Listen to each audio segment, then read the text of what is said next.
All right. Welcome to the Center for Spiritual Living in Rogue Valley in partnership with Unity Church. Please stand as you're able for our opening song. Thank you for this day.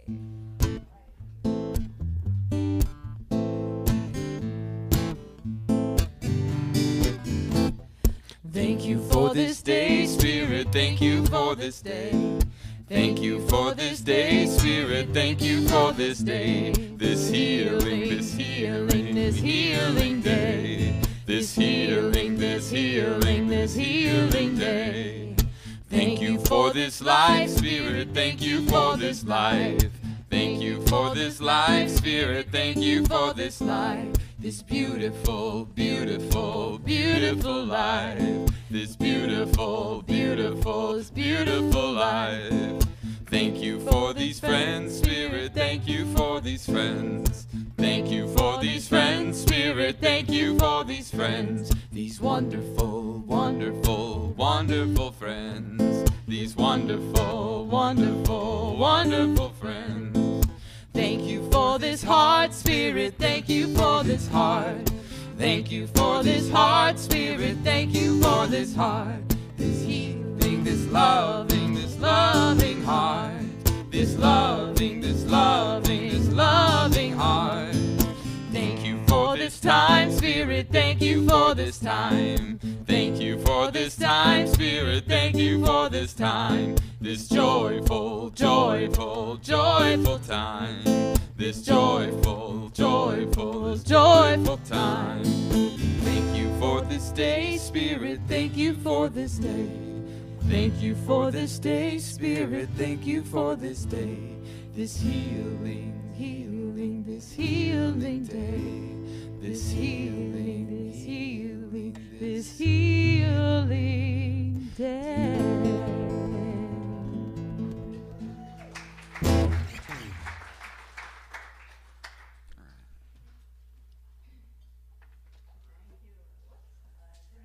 I'm using this mic. Thank you, Tom. Thank you to Alyssa Narum and Mitchell Miller. Always a pleasure to have you two here. Pleasure to be here. Good morning, everybody. Yeah, a little love for these two. So I want to thank you for being here and welcome you to Center for Spiritual Living, also in partnership with Unity. I'm Kimberly Hawkins, Senior Minister here, and we welcome you no matter where you may happen to be today on your own personal spiritual journey. We honor all paths, one God. We are a spiritually progressive, radically inclusive faith family, and we do teach tools through our classes and workshops to transform personal lives and help make a world that works for all. If you're here for the very first time, we'd love to just give you a little love. Anybody first-timers? I think there's a few out there. Yeah, let's give you a little love. Thank you. Woo! So glad you could join us. If newcomers, if you did not get a welcome packet, if you would raise your hand, one of our ushers will deliver you one. Looks like they took care of you. Good. Oh, there's one here. Let's see. Yep, she's on her way. Vivian or Virginia, thank you. Thank you. It's hard to see out there. Let's see, a few people to introduce this morning. On the platform with me, Treasure Wild, our practitioner. Momentarily, we'll be doing our opening prayer and reading. You've met our two wonderful musicians, Alyssa and Mitchell. And our practitioner, Kathy Green, did a beautiful meditation this morning. She's sitting high watch, which means she's praying throughout the service for everybody's highest and good here, and those watching online, and those who will be watching the recording later on. If you have not already done so, please turn your cell phones off entirely or in airplane mode. We appreciate that. And let's see, I'm about to, one more person I've got to introduce. Reverend Stephanie Clark will be our speaker this morning, and I know you're going to enjoy her. She will not need an introduction later. I know a lot of you know her already. So glad, Stephanie, for your yes.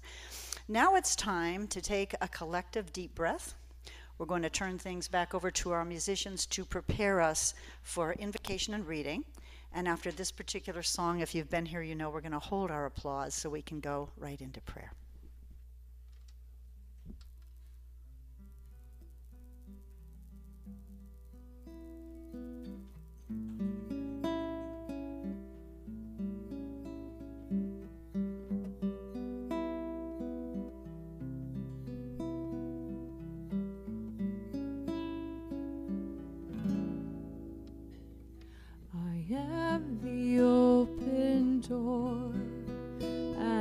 I surrender myself to great mystery within me. I am the sovereign power to create my life filled with happiness and peace. I am.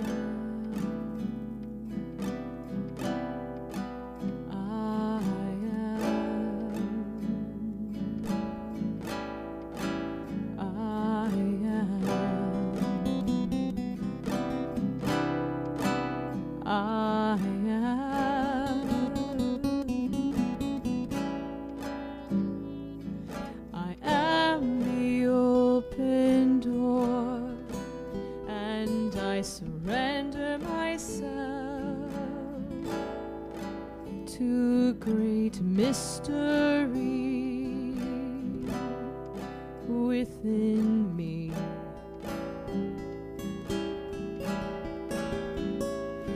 I am the sovereign power to create my life filled with happiness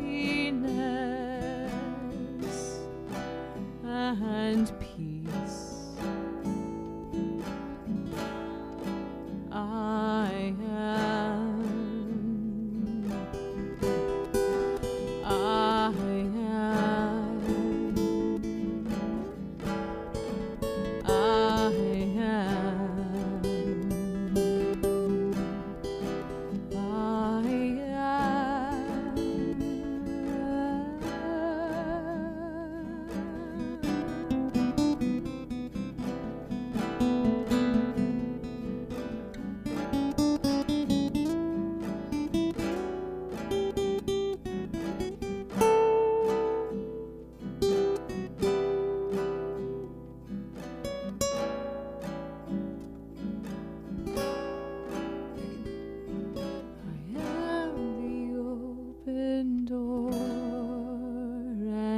I surrender myself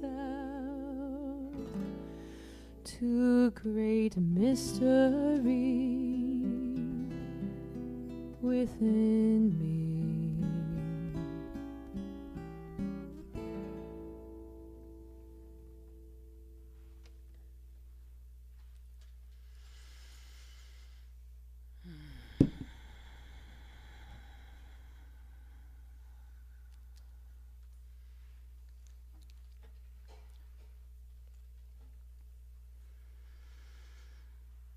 There are places on this earth where the very soil has known division, where history has drawn lines across land and across hearts. Yet, even there, the deeper truth has never been divided.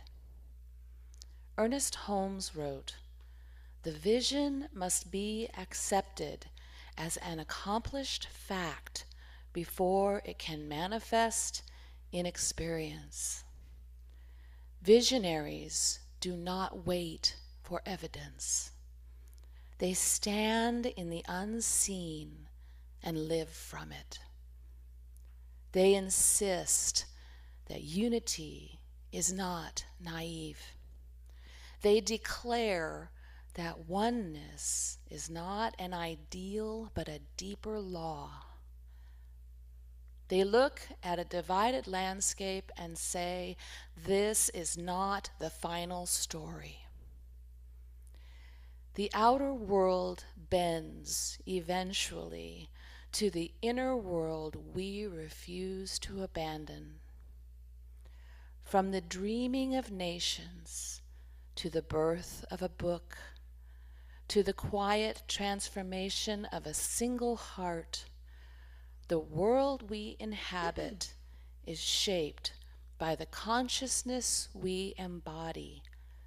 Today, we gather in that creative field." Let's take a breath.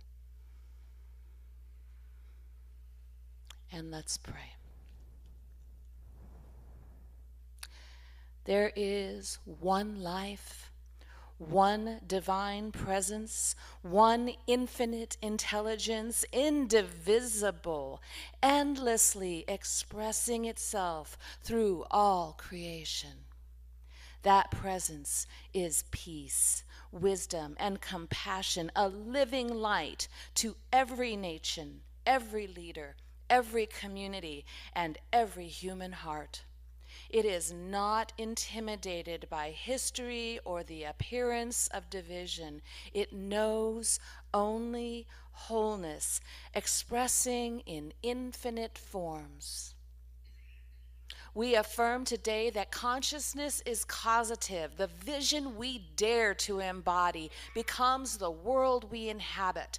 The same creative, loving intelligence that inspires us individually is also at work within the affairs of nations, guiding the collective toward peace.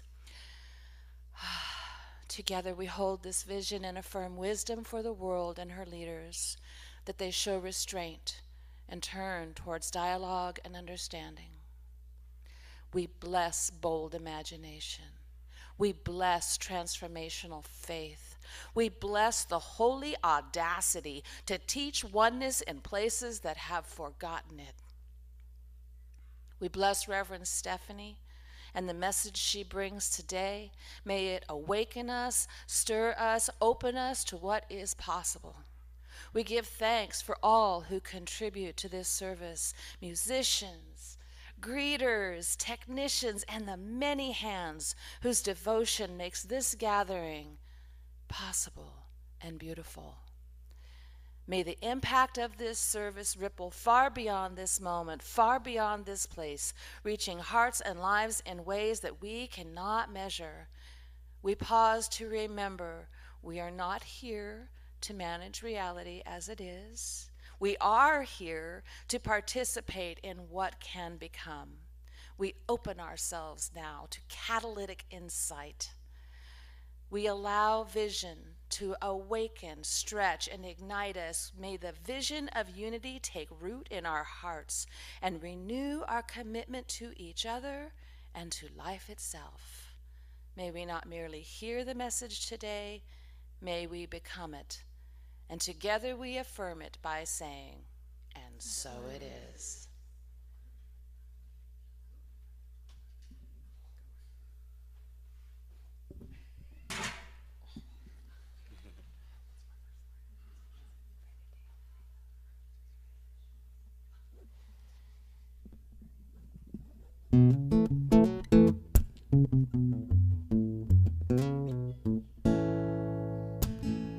Rise and shine, a brand new day is here for you, yeah. Now's the time to make those dreams that you want to come true, yeah. 'Cause you've got the power to bloom like a flower. Yeah, you got the power, and this is your hour to align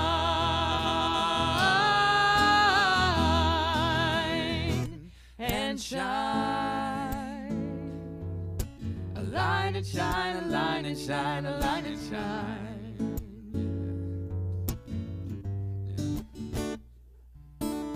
Rise and shine. Well, it's time to be living in your vision, yeah.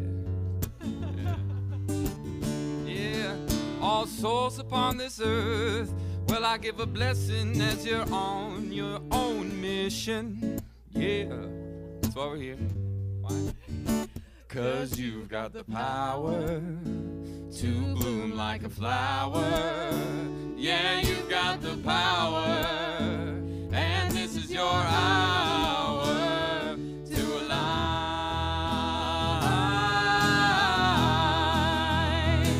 and shine. Align and shine, align align and shine, align and shine. Yeah, sing it now. Light and shine, light and shine, light and shine.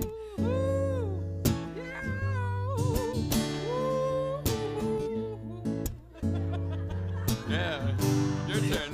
What do you got?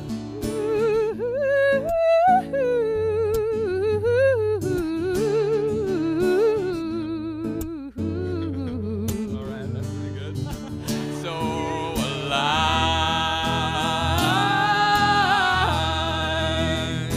and shine. Yeah, align and shine, align and shine, align and shine. All right. Align and shine, align and shine, align and shine. All right. Align and shine, align and shine, align and shine. Align and shine, align and shine, align and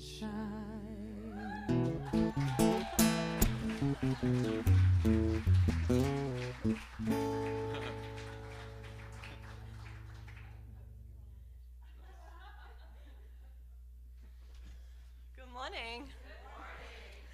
Oh, it's so good to be here, and thank you everybody for coming today. First of all, I want to thank these two. Did you write that song? He wrote the song. Oh, for today. He wrote it for before, but he changed the lyrics of some of it to match for today. Oh, that is a way that the Spirit works. Like, I'm just planning my talk, but these two are planning a song that will match my talk, and I have no knowledge of it until it shows up in this space. Beautiful, thank you. And Treasure, thank you for the beautiful prayer. I mean, my talk's been done, but I'm going to stay here because I love to talk.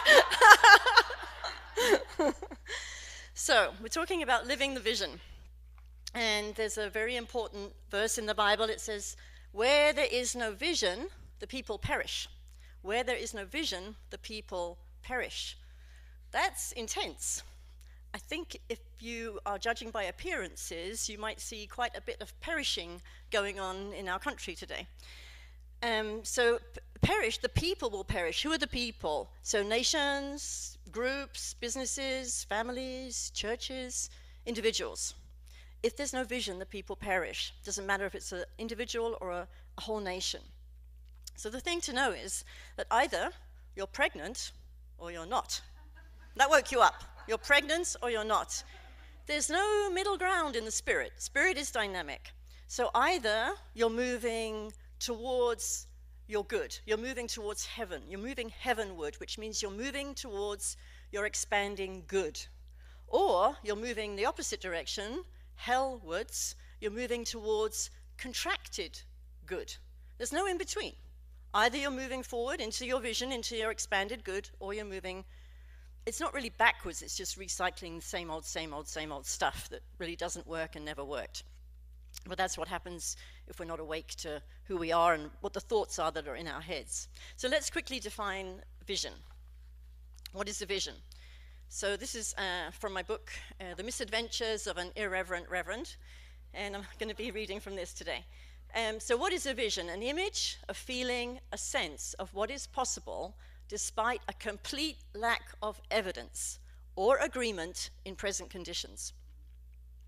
The impossible dream, a brighter future, a possible reality larger than one individual or a group can achieve in a lifetime.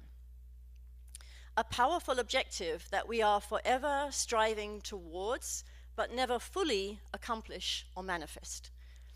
A piece of heaven being revealed on earth in magnificent ways that blesses the whole. So, so we're either thriving or we're moving backwards. And the thing is that I'm just going to move this up a bit, the desire to thrive is inbuilt. The spirit that made us out of itself wants to express itself as us. So it has already implanted within us this desire for more, the desire to grow, the desire to expand. So let me just check with you. Who could say comfortably they have enough love in their life? Who could say comfortably they have enough joy? You have joy, but is there more? You have love. A lot of you have love, but is there more? Of course there is. There's so much more. And the more that you grow and expand, the more that gets to be revealed to you. So there's always more. There's always more good to embody, to accomplish, to radiate, to express. I'm going to be telling you three stories today of three different themes. So the first theme is the founding fathers of America. Second theme is my particular building of my ministry in South Africa. And then I'm going to also talk about the fabulous, amazing, wonderful visioning class that we just had that ended on the 25th of February, the visioning class here at CSL. So if you have that divine desire within you, you've got to listen to it. You've got to honor it. You've got to let it express, because you and I, we have that divine desire. We have the impulse for a bigger life.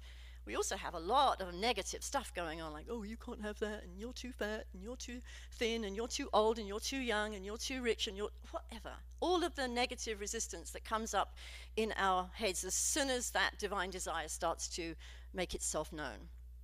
So in the, right before the Declaration of Independence was written up, the founding fathers had a vision of something more in America. So what was going on? There was conflict between the colonists and King George III.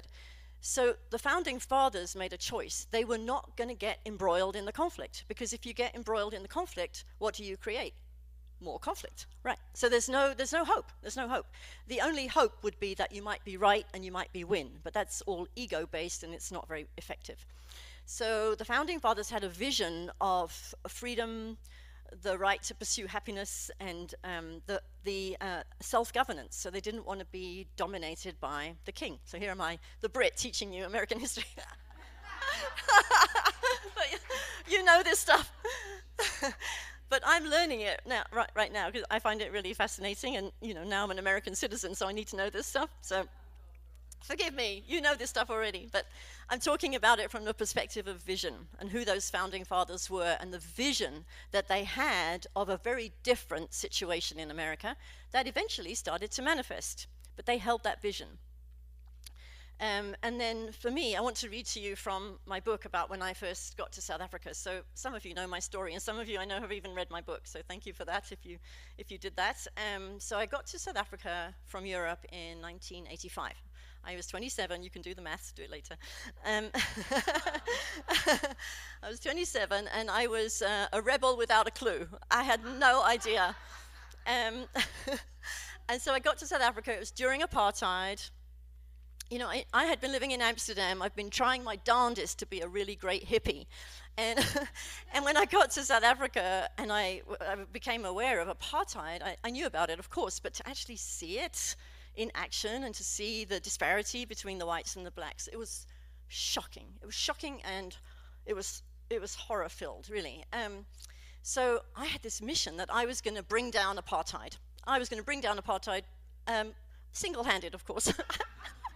A little bit arrogant, a little bit egocentric, but I did have an awareness that what needed to happen in South Africa was oneness. We needed to have oneness, because I found the Science of Mind Church soon after I got to South Africa, and I noticed the message was about oneness, but there were only whites in the audience, and the black people were in their own churches where they would go, where the black people would go. So there was complete separation in the culture.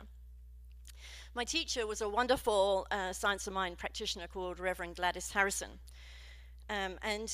Just before I read this section, I just want to explain to you about townships. I know my friend Prudence here has been to South Africa. I don't know if anyone else has been there. Can you just put your hand up if you've been to South Africa? Oh, okay, we've got a couple of people who've been. That's right, Kathy's been too. And now a newcomer, welcome, yeah. So a township is like a big, sprawling black ghetto, and it's outside the city. And that's typically where the blacks used to live and still live. It's not so it's not so embroiled in poverty as it once was, but nevertheless the townships are still there. And there was a newspaper that was being published in the township Soweto, and it was called the Sowetan. So when I shared with Reverend Gladys my grand vision to be a journalist for the Sowetan and bring down apartheid with the power of my pen, she told me with her endearing bluntness that I would not be much good to anyone if I were in jail or dead. I mean, you laugh, but that was the reality. If I had, as a white woman, totally naive, totally arrogant, gone into the township and said I want to work for the black newspaper, I wouldn't have gotten out alive. So that, and being, sorry, if I were, I wouldn't be much good to anyone if I were in jail or dead, and this was going to be my likely fate if I tried to work in the township. I was crestfallen. What about my dreams to fight for the underdog and save the world, to be a hero, whilst all the time remaining pleasantly comfortable? And then in brackets, to be ashamedly honest, I didn't actually want to die fighting for my principles.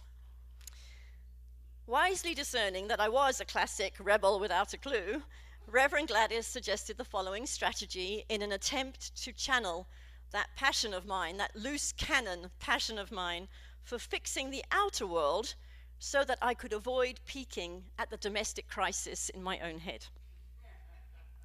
Number one, this is what she told me to do.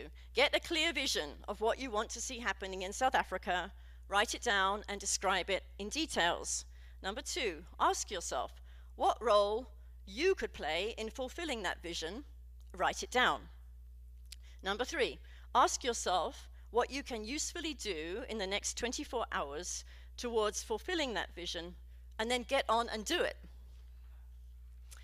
Amazingly, I did what she suggested. In part, at least.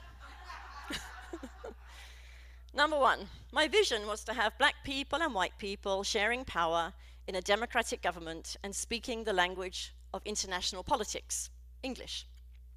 My role, number two, my role could be teaching black people English. Number three, I didn't know what to do in the next 24 hours, so I just thought about it for approximately 2.5 years.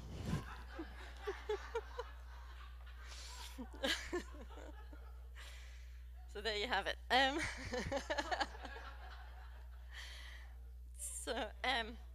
So I want to talk now about our visioning class that took place starting in January.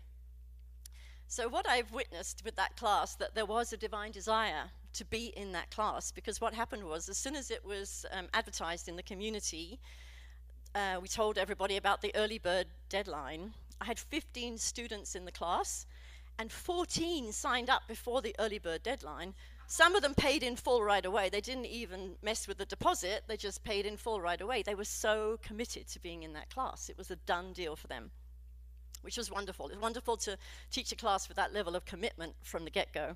And my dear friend Wesley screeched in at the last minute, which was fabulous. You signed up, I think, on the last day, and fabulous that you were there. So as I was preparing to start the first class on the 21st of January, I was thinking about what we were going to be doing and the visioning and what we were going to be visioning for. And the class is really designed for individuals to start getting clear on their own vision for their lives. And I thought, obviously we're going to do that, but I think that we are the founding fathers and the founding mothers of the next dispensation for America. We're here to vision like the founding fathers visioned 250 years ago or more. So I presented that to the class and asked them for their consent to go ahead and move in that direction, start visioning for freedom in America. And God bless them, everyone just instantly put their hand up. They were willing to do it because it meant extra homework. And the extra homework was that they were going to meet in groups of 3 during the week. At least once during the week, they were going to meet with their 2 other partners in a group of 3 and vision for freedom in America. And they did that. And actually, some of them wrote their vision statements. They all wrote a vision statement, and some of them agreed to presenting that to you today. So we're going to hear from them a little bit later. So now, you've got your divine impulse. You know what you want. Your vision is clear. You've got to unify with that divine impulse. Don't fight it or dismiss it, because what you focus on, as you know, by the law of attraction, will expand. So if you focus on all the reasons why you can't have that thing, all the reasons why it's not going to happen, that will expand, and your vision will get weaker and weaker and weaker, and your reasons why not will get stronger and stronger and stronger. There's a very important verse in the Bible from Matthew 12:25. A house divided against itself cannot stand. So when you think of a house, you think of a brick building or a wood building, whatever. A house is symbolic. It's symbolic of a group of people, could be a family, could be a nation, and ultimately it means your own consciousness. So if your consciousness is divided against itself, it cannot stand, meaning that the thing that you say you want cannot happen if there's an equal reaction inside that says, no, I can't have that. It just gets stuck and you can't move forward.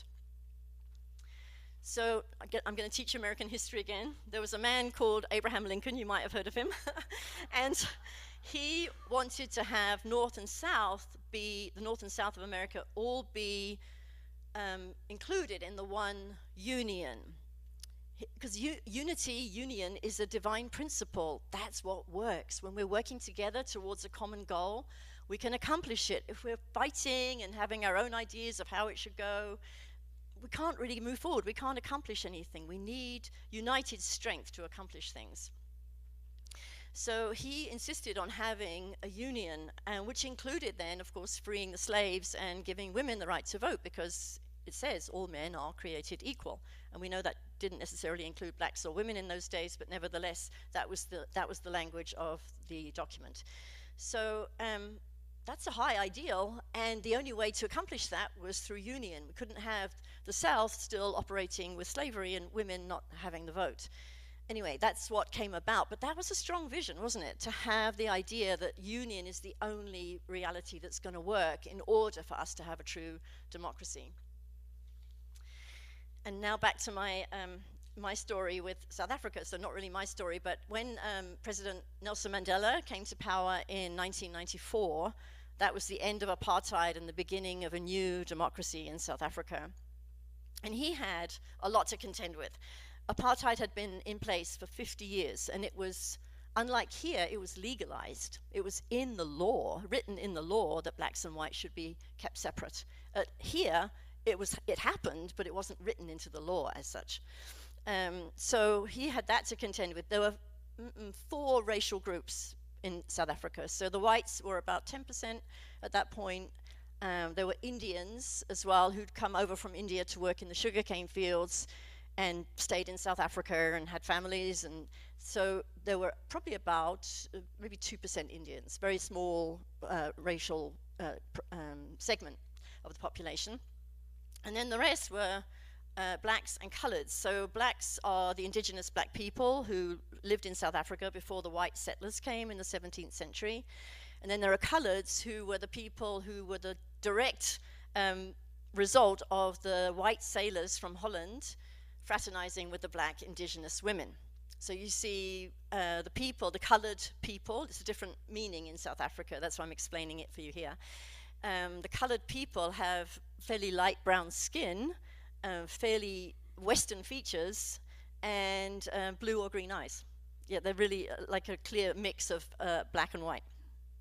So under apartheid, the whites were in control, the Indians were considered black, the coloreds were considered black, and of course the blacks were considered black. So 10% of the country dominated the remaining 90%. Yeah.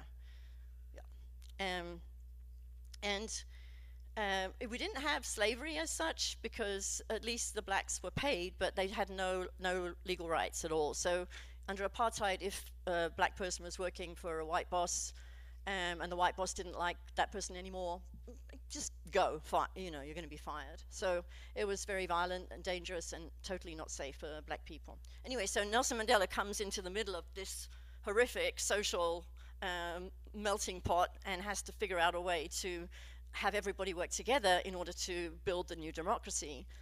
So he had the brilliant idea to call it the Rainbow Nation, meaning that all colors are included, and if you have a rainbow, you need all the colors in the rainbow. If you have a color missing, it's not a rainbow anymore, is it?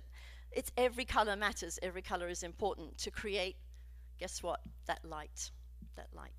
So that was brilliant that he got everybody working together under one umbrella. Now the visioning class, back to the visioning class, how did unity and union show up in the visioning class? So what happened with these little triads, these groups of 3, they were visioning for freedom in America, they started to get really bonded. They started to get really close, and they wanted to sit with each other in class as well, because they felt that closeness and that affinity with one another. And that's what happens when you do spiritual work together. I know that I'm still in touch with people who were in my pod at Agape when I was doing practitioner training in 1993. We're still bonded. We're still close, because once you go to that level with another human being, you're bonded forever. There's no way you can really break apart, because in the spirit, you're one. And so what happens with visioning, when people are bonded and they get together regularly, the spirit communicates in a way that what happens is, as they're listening for the grand idea of freedom in America, the same kind of ideas are starting to come through in the little triads. So they're starting to hear and feel and sense the same kind of themes. And that's the result of working together as one. Where two or more are gathered in my name, there I am. There the spirit is. And lastly, so now you've got your divine desire, you're unifying with your desiring consciousness, you get to create the environment for the vision to manifest. So if you have a vision of being super slim and fit and healthy and alive, eating Twinkies isn't going to do it for you. And if you have a vision of freedom and change in America, yelling at the TV won't help. I don't know if anyone here yells at the TV. Maybe some people have that inner yelling of, oh, this is disgusting and I can't believe this is happening. All of that anger and frustration and rage and disgust, all of that is working against the vision. It's working against the vision. So I talked to my practitioner about the book I'm writing right now, and it's about visioning for freedom in America. And he's great at teaching something called pivoting, where you start to look every day at where your attention is, and you write it down. So on a scale of 1 to 10, how much time in that day did I place my attention on freedom in America?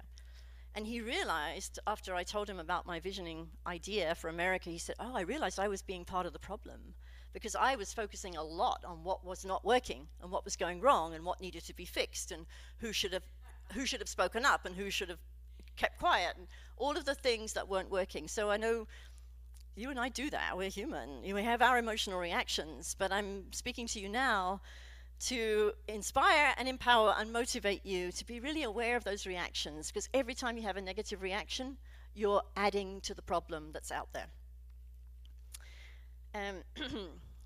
So what did the founding fathers do to create the environment for freedom to manifest? They wrote the Constitution. They wrote the document that would be the launching pad for this idea of democracy to flesh itself out and come into form. It had to have a container. That was the Constitution. They thought about it, they wrote it down, and then it became the founding document of the country.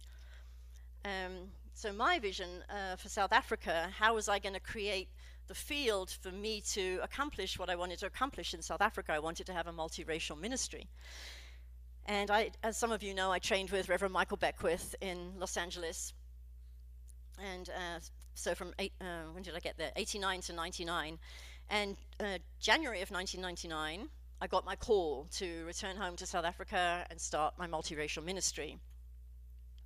And so from that point on, I started getting busy and started packing and planning and preparing and winding things up in America, because as far as I was concerned, I would never get back here. In those days, because I didn't have status here, I never thought I'd get back into America. So I knew that leaving was leaving for good, forever. I thought. What did I know?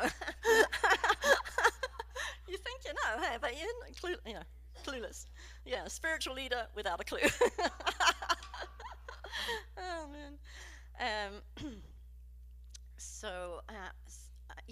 I was actually at one point, I was doing very little work. I was a full-time practitioner, doing very little work, didn't have much income from clients, and I was down to 2 meals a day by October of 1999, and my flight was going to be going on the 11th of November. So here I had like 5 weeks, I had no money. And luckily, fortunately, in accordance with divine grace, I should say, I got an appointment with Reverend Michael Beckwith, and I went to his office to ask him for money. And I thought, if Michael gives me a few $1,000s, I'll be good to go to South Africa. And Michael wasn't up for that. He said, what you're doing in South Africa is huge. And you can really talk about the vision for what you want to do, and you can enroll and engage other people in wanting to participate with you in that vision. If you tell people you need money to pay the light bill, there's no energy there. No one wants to give you money to pay the light bill. But do they want to give you money to start a new ministry in South Africa that's going to unite blacks and whites after over 50 years of apartheid? Yeah, that's interesting. That's a vision coming into manifestation.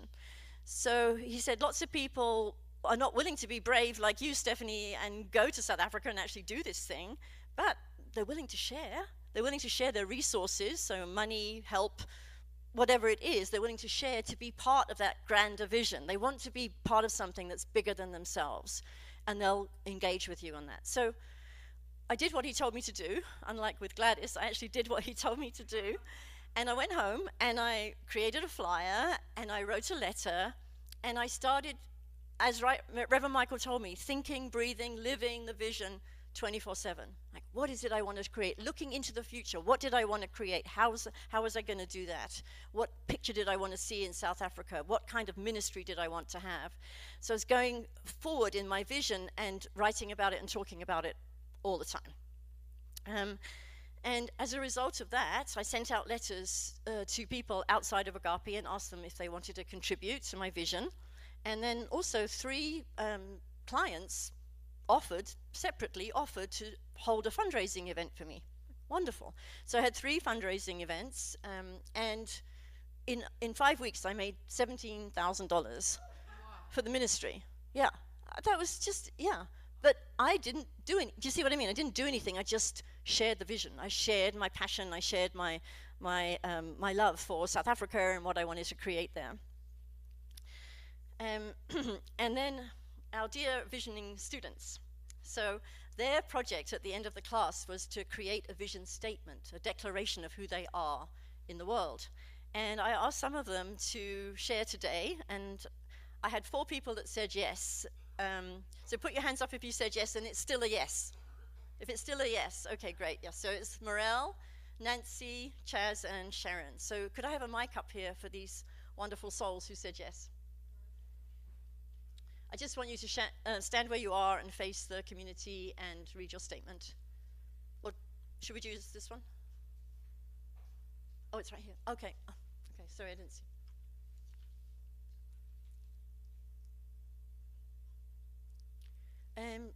Well, okay, why don't you come up? Oh, okay, all right. Will it stretch? All right, while we're getting that organized, let me just, okay, Chase, you ready to go? All right. Yeah, come on up, that's a good idea, and then you can just speak as soon as Chaz is finished. I, Chaz, am awakened in oneness. I humbly accept all beings, and I am loving awareness. Beautiful, Chaz. Let's give him.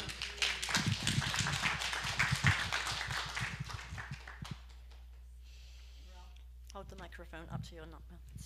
I, Morel, awaken to the presence of love, spirit, consciousness, bliss in the cave of my heart. As this presence, God's light and love spread to the world as me. Beautiful.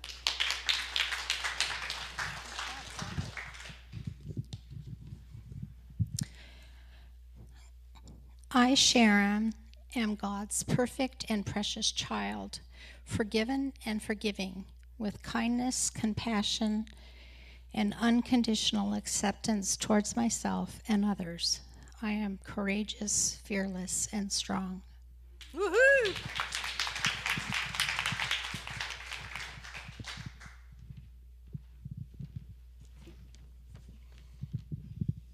I, Nancy, am a radiant expression of life and love. Life is eternal, vibrant, and sacred, flowing through every part of my being. Every moment holds the potential for renewal, growth, and joy. Living from the joy in my heart, my kind words and considerate acts are my way of bringing joy and healing into the world. Oh, yeah, Nancy.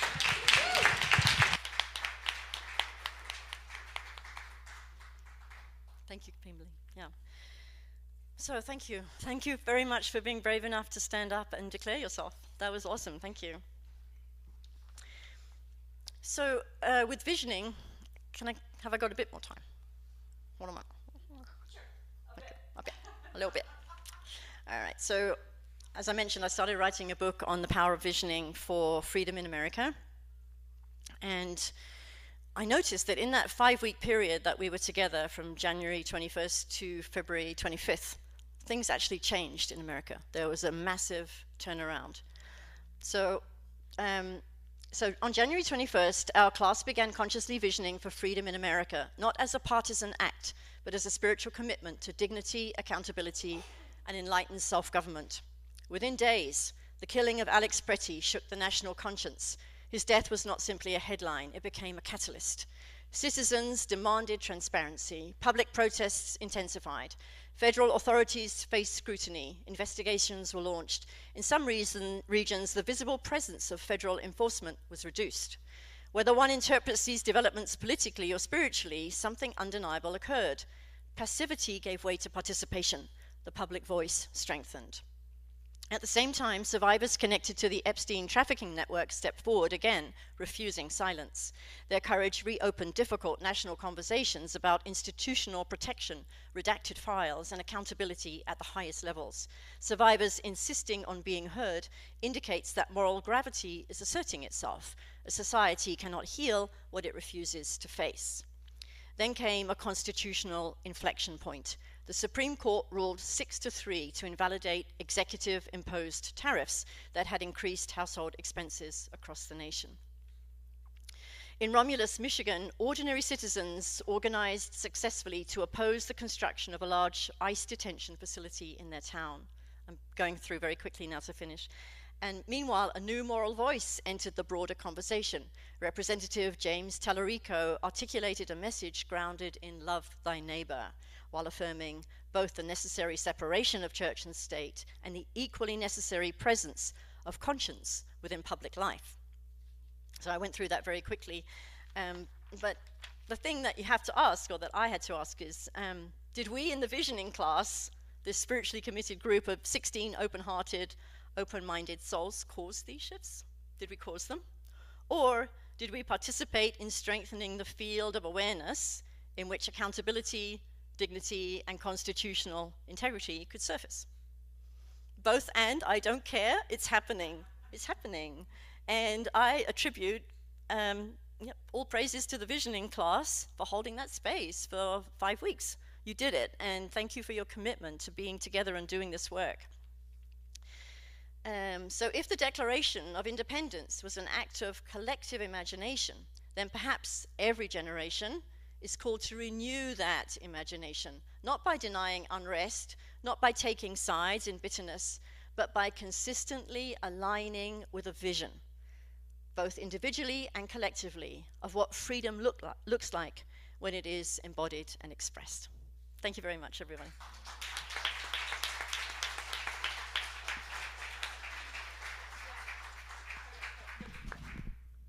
Thank you. All right, let's pray about this. So just turning aside from the outer world once again, turning aside from everything that's been flowing through consciousness as we've been here together today, just moving our attention deliberately into the realm of the infinite. We're focusing attention now on that which is birthless, deathless, that which is everywhere present, the power, the omnipotence, the omniscience, that which reigns supreme, the great creator. That is who I am, and it is who everybody else here is, and it's who everybody else is who's watching on the live stream either today or at a later time. We are all the direct emanations of the One. And I speak the word for this community, knowing that each one has a part to play in revealing the essential freedom of their own souls and the essential freedom of this country. Each one has a part to play. Each one is sent at this time in this place. There are no accidents here. Each of us chose to be chosen to be used as instruments of the One in this particular time in the evolution of our country, in the evolution of humanity. So I declare that each one is fully empowered with a vision for something greater than their own life, a vision for freedom, a vision for joy, a vision for love, a vision for community, a vision for wholeness and well-being.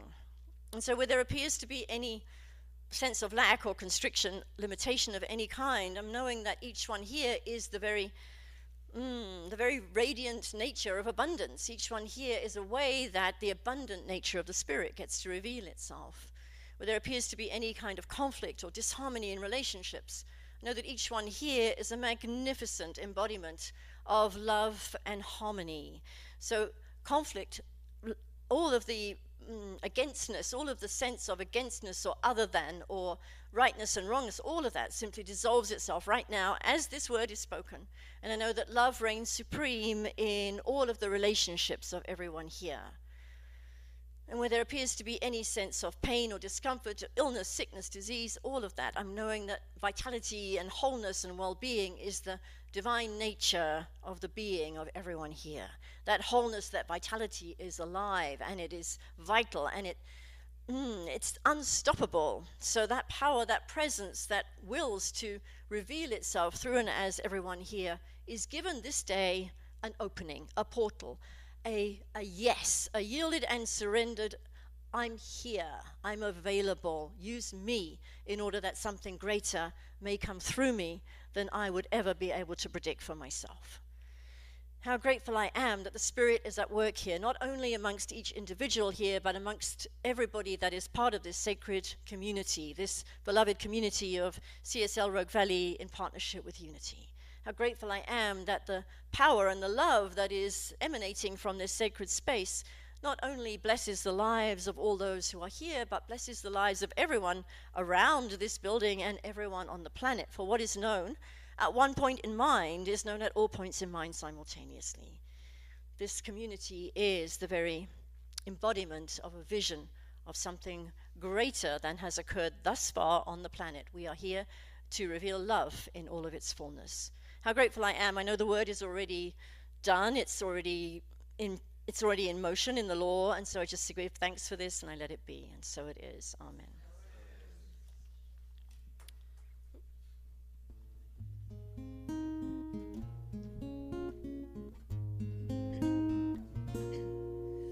I see trees of green, red roses too.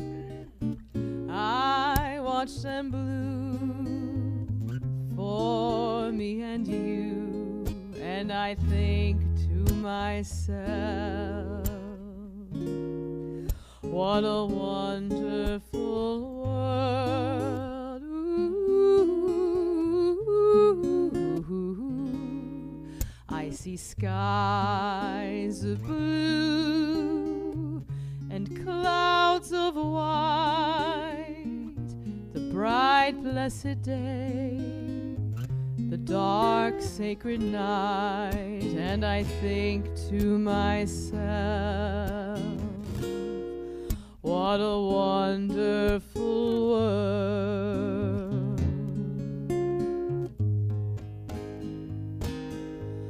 The colors of the rainbow, so pretty in the sky, are also on the faces of people passing by.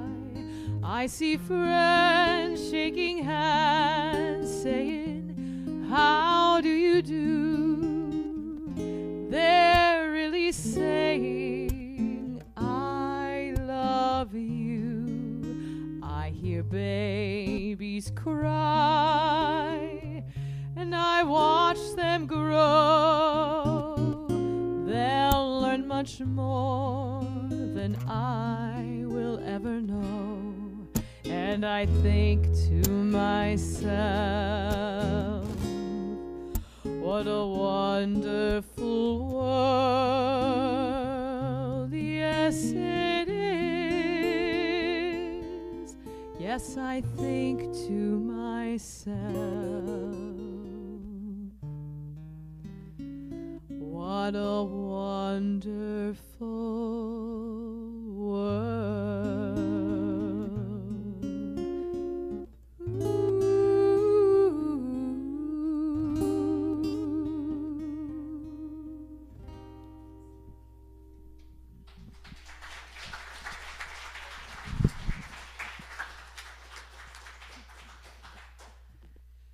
You know, I'm just beaming because I did very little today as senior minister. But from the meditation that Kathy did, for those of you who were there, to the reading and powerful prayer that Treja did, to the talk by Reverend Stephanie, wow. And these musicians. So just thank you all.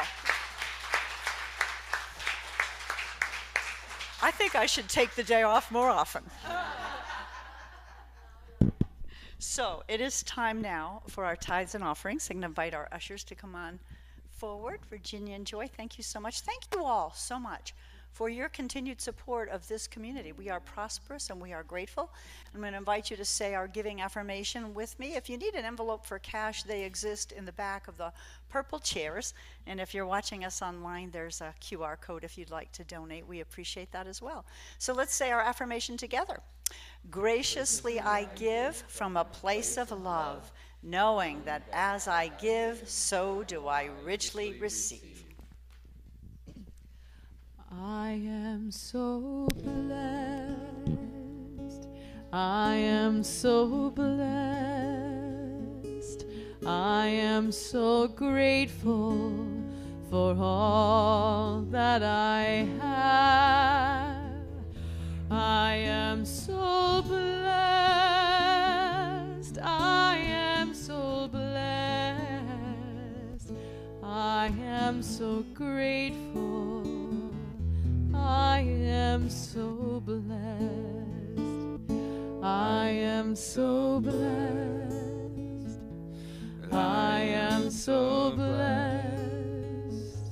I am so grateful for all that I have. I am so blessed. I am so blessed. I am so grateful. I am so blessed. I am so blessed. I am so blessed. I am so grateful for all that I have. I am so blessed. I am so blessed. I am so grateful. I am so blessed.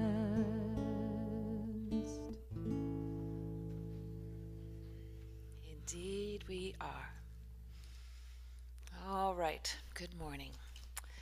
Greetings to those of you who are joining us online. We are delighted to have you here with us.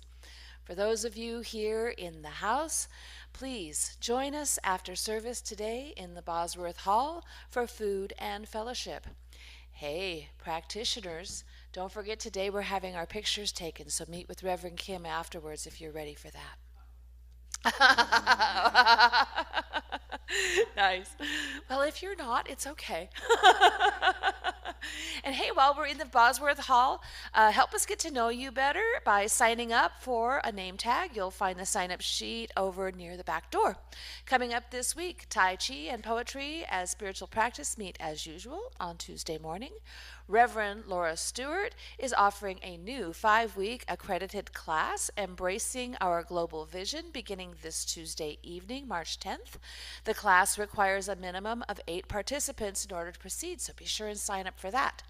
This week is also the last opportunity to join Reverend Kimberly's Foundations class, which meets Wednesday evenings from 5:30 to 8 p.m. If you're interested, please contact Reverend Kimberly. And hey, join me this Wednesday, March 11th at 10 a.m. on Zoom. Bring your curiosity. You don't have to be good at this, but what we're going to do is we're going to jump in and check out AI as co-creator for spiritual creatives.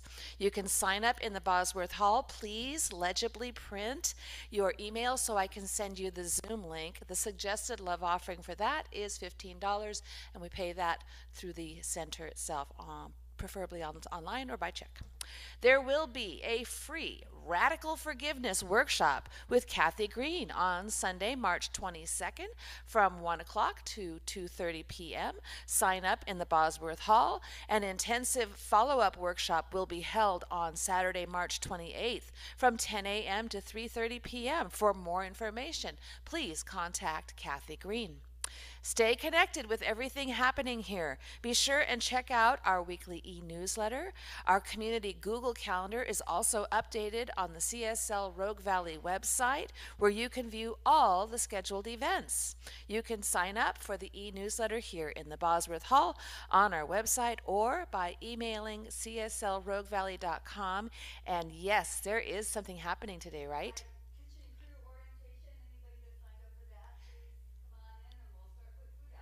Right on. So, yes, please, if you're here to help out with the kitchen, join Terry. She's got things going on.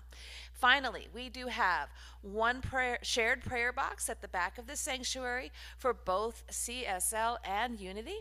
Prayer request forms are available in the back pocket behind those purple chairs or at the back of the sanctuary. And I think that's it for me today. Bring a little money. We're going to do a 50-50. We're going to do a 50-50 raffle next week. So bring a little change and let's have some fun. Great. Thank you, Tracia. So before we turn it back over one more time for our closing song, I'm going to invite our practitioners and ministers in the room to come on forward. Remember, these folks are available for what we call a 5-minute miracle. So if there's anything heavy on your heart, please come, approach one of them. They'd be glad to sit with you and pray, and it's a very powerful experience. So it's their pleasure to do so. So as a benediction, I offer the Unity Prayer of Protection, one of my favorite prayers. The light of God surrounds us, the love of God enfolds us, the power of God protects us, and the presence of God watches over us wherever we are. God is. Amen, and so it is. Amen. Take it away.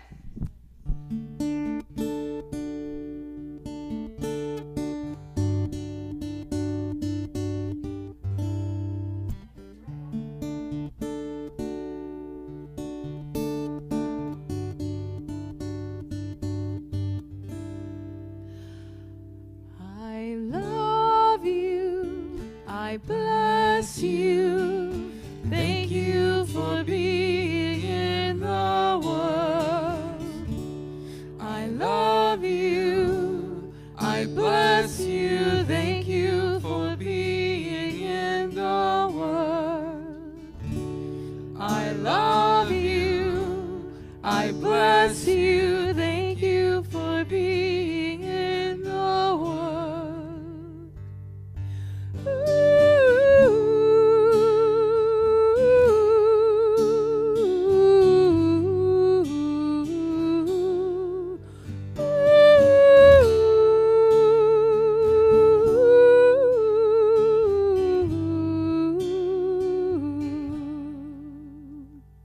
I love you. I bless you. Thank you for being in the world.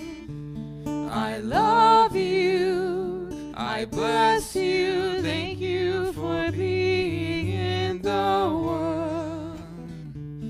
I love you. I bless you. Thank you for being in the world.